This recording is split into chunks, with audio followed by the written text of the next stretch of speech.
quiero leerle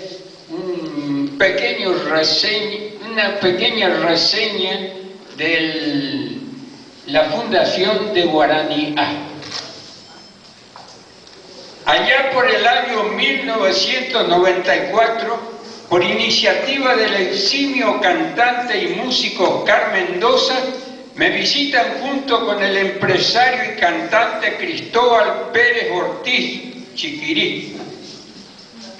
El propósito era plantearme la idea de formar una asociación cultural con la finalidad de proponer a las autoridades del Paraguay que el día de nacimiento de José Asunción Flores sea proclamado Día de la Guaranía. Inmediatamente me pareció un proyecto que justificaba todo mi apoyo.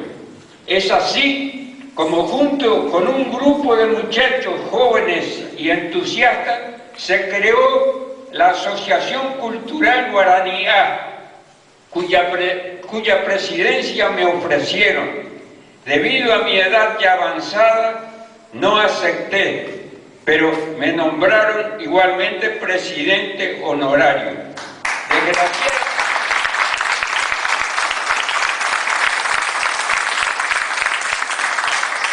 Desgraciadamente, algunos ya están ausentes, pero yo sigo en la lucha tratando de apoyar al conjunto de personas honestas y honorables que en la actualidad ya cuentan con un local propio.